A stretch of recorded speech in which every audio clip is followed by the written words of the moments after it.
My name is Nathaniel Tabor. I attend the Father's Heart. I also serve in the worship team here, and I'm happy to give my testimony today. You know, growing up, I didn't have the worst childhood in the world, but it wasn't a great one either. My parents divorced when I was in my early teens, and that was something that affected me deeply as a young man. My dad moved out of the house, and my whole life I never really knew what love was. I didn't feel love from my parents. They tried, they really did. I know that they tried the best that they could, but still I felt disconnected. I felt unloved, and it was really, really hard for me growing up. I was depressed, I was angry, I really lashed out on people quite a bit. I was immature, and into my young adult years after high school, I lived a life of a typical just early 20s guy of the world. Yeah, I smoked weed, I went to parties, I was in a relationship with a woman who I was living with, and I was verbally abusive to her. I just would get angry and yell at her, and it was not a good situation, and I wasn't really a good man. I didn't really have much going on for me. I just played video games, watched Netflix, smoked weed, ate whatever I wanted whenever I wanted, and didn't have many friends, and up to that point in my life still did not know what love was. And there came a point where I reconnected with an old friend of mine, and he shared that he was listening to audiobooks, and I hadn't read a book since, I don't know when, early high school probably. So at first I was like, yeah, okay, cool, nerd. But through the conversation, I ended up getting interested, and I read the book that he suggested to me called The 7 Habits of Highly Effective People by Stephen Covey. And for some reason, that book blew my mind. It introduced concepts to me that I had never even considered before.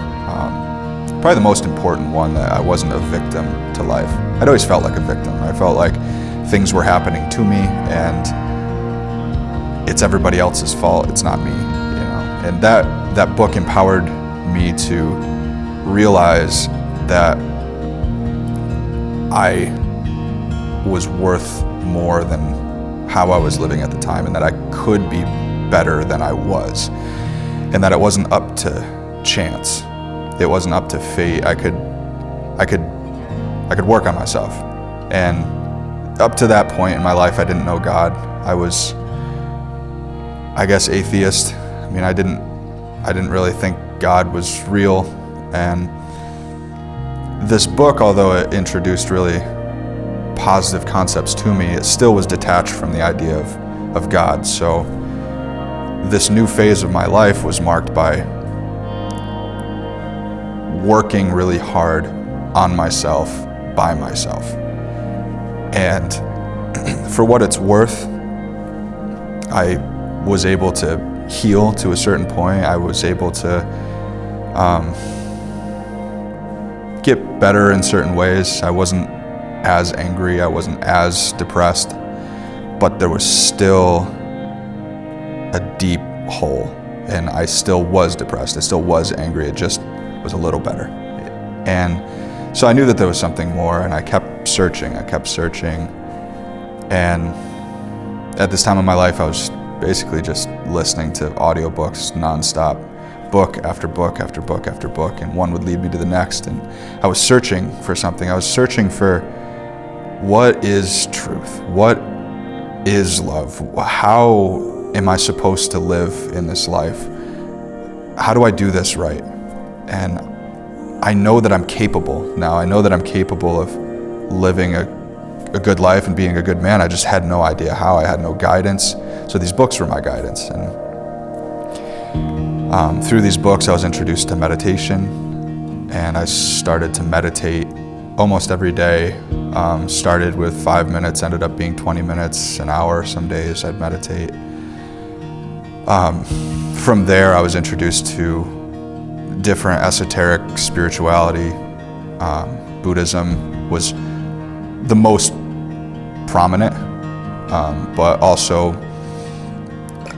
really occult kind of things like Hermeticism, Hinduism, Taoism. I was basically just I was looking for truth. I was looking for, where is this? And I knew that there was all these people around the world that claimed to have it, so I was curious. And along the way, I found things that, hey, maybe this is it. So I'd try it out for a little while, and I was being led down this path of pursuing truth and whatever it was. That was, at a certain point, that became my highest ideal. I just wanted to know what was true.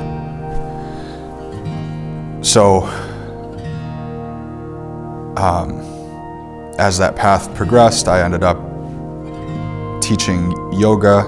I was teaching people how to meditate. I was, a few nights a week, I was teaching yoga. And yoga was not merely stretching for me. It was what I saw as a tool to work on my mind. There was these ideas of, through that intense stress of being in these very uncomfortable postures in a very hot room, if I could balance my mind, if I could stay centered through that, then I would progress. And there is some truth in that. I mean, there's, as just a simple mental exercise, that's a positive thing. But the problem is my whole religion was based around this idea. And yet still, I was depressed. Still, I was angry. Still, I was just chasing love through girlfriend after girlfriend. And when they didn't work out, my whole world would come crashing down. And a lot of my value was based in these relationships I would have. And still, there was a hole.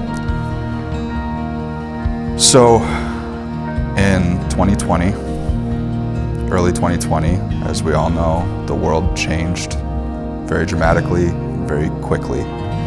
And I didn't know what was going on when things started happening with coronavirus and the lockdowns and all this stuff. And it was a scary time for a lot of people. We didn't know where the world was going. I didn't know if the country was going to last through another year. And during this time, I was driving to a friend's house in Endicott, and on my way there, I passed this church that had a sign out front that said, "Come and pray at our altar." And I don't know why. I can't explain it to this day, but I accepted the challenge. I was, okay, I'll come pray at the altar. So I pulled in, and there was a statue of Jesus. And to this day, I can't explain how this situation presented itself as it did, because I wasn't Christian. And I was open to the concept of God at this point in my life, but I still didn't really know who God was or anything like that. But I pulled in and knelt before this altar and the statue of Jesus, and I prayed for the first time in my life, and the statue was crumbling and falling apart. There was a flag above, an American flag above the statue that was all shredded and torn. It was in really rough shape, and the whole thing seemed symbolic. I realized that there was a link between our crumbling nation and this crumbling religion that used to be the backbone of this country. And something clicked there, and I was like, all this stuff that's wrong in my life, all this stuff that's wrong in the world, this can be alleviated if if I can come to Christ. And I knelt at the base of this altar and said, I don't know who you are, but there's a part of me that seems to know you.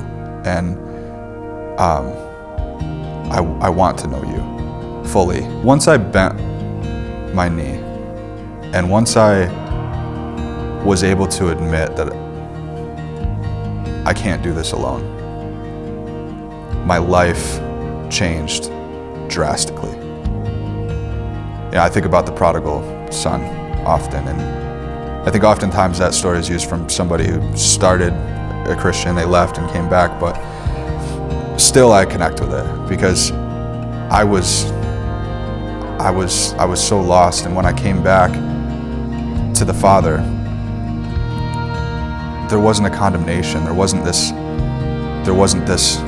list of things I had to, atone for, and this, he was standing there with his arms crossed when I came back, tapping his foot. No, he ran out to greet me, wrapped his arms around me, and said, I'm glad you're home.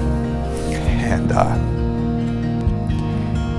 that story talks about this feast that's given to the son when he comes back. And the last almost 2 years of my life, the last 2 years of my life have been that feast.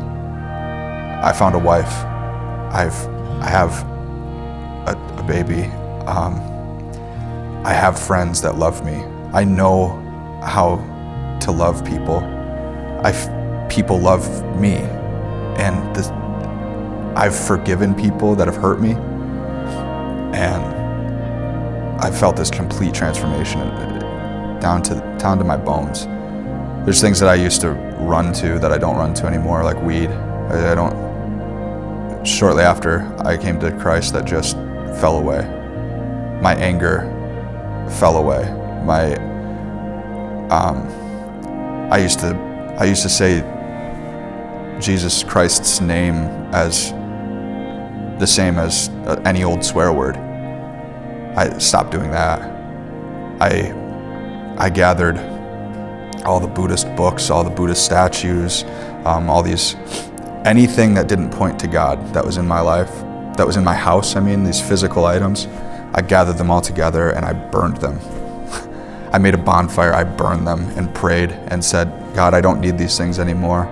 It's just you. Nothing else is gonna stand in the way of me and you. And